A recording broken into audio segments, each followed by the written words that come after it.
Hey everyone, so this is kind of like a follow-up of my video, how to make a hit song, but this is how to make an interesting song or how to make interesting music. So it's not really going that mainstream route, but engaging with the listener and help keeping them in for the long haul of like the entire song and not just their favorite part of the song. So I'm gonna go into about 5 different methods, or not methods, but tips to help your music be more interesting. So let's get right into this. So a lot of songs have gaps with silence in them, like before the from the build up to the drop, it'll like build up and all of a sudden it gets silent and then drop.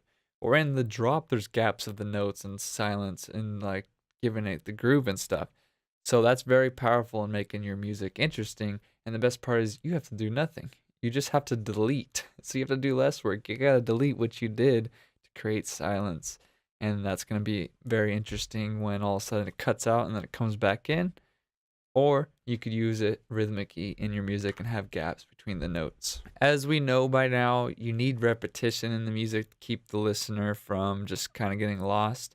And yeah, it's kind of boring, it's kind of dumb, but if you find a good loop that holds and you kind of give it that repetition throughout the drop, and then you just do subtle changes, like whether it's in the background or like every so often there's a change in the flow or there's hook notes that like just change it, like drum fills and stuff.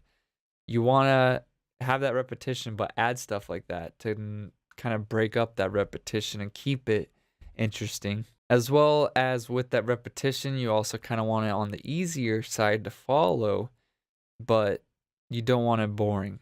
And that's pretty hard to do, making easy not boring. So you want to kind of simplify your ideas, but then don't simplify them too much where they're boring. So you want to find that sweet spot where it's not overcomplicated and it's not too simple. The last 2 tips kind of go together, so I'm just going to talk about them together. It's tempo automation and volume automation. Think about people playing guitars and stuff and violins and just everything. There's automation and how loud it is coming out and how loud they're playing and stuff. So you got to think about that when you're producing, because for us, everything's just loud, everything's the same thing. So we got to kind of try to program that style back in if you want to keep it, I don't know, live and more what people are used to, because people are used to live instruments their whole life. This program stuff is really taking over, and we're still, as producers, learning more and more as more equipment and more.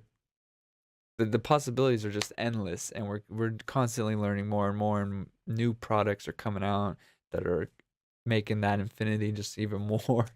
It's just crazy. So, yeah. So you gotta think about doing what everyone knows in the and translating that into the programming world, and that would be sometimes people play fast, sometimes people play slow.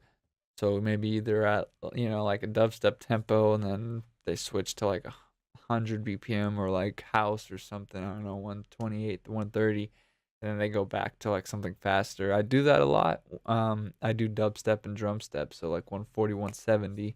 I find that like a real good dramatic tempo change, beats per minute. And then again, the volume automation is like, as well as velocity. You could automate the velocity and volume. That's gonna mimic more power, so you want it nice and quiet and soft velocity, and then when it's more intense, you want higher volume. You want the velocity all the way up, so he's hitting hard and everything. So those are my tips for you guys on getting your music more interesting. It just kind of all adds up to the big picture. There's really no secret. There's just a bunch of little things you just gotta add in to make one good meal.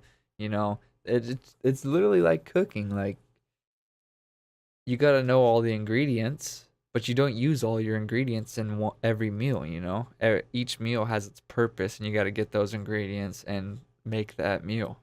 You know, because you didn't use those ingredients doesn't mean you don't know about the ingredients. You don't have to show off all the ingredients you know about every single song. So think about it. Think about cooking. Just translate cooking and producing. Like, you can't do it all at once. You gotta have things set in stone, and well, when you do figure it out, that's how you get more interesting music. That's how you get more popular music. That's how you make a hit. It's just how the world works, people. So I hope this has helped you guys out in music production in any way, shape, or form.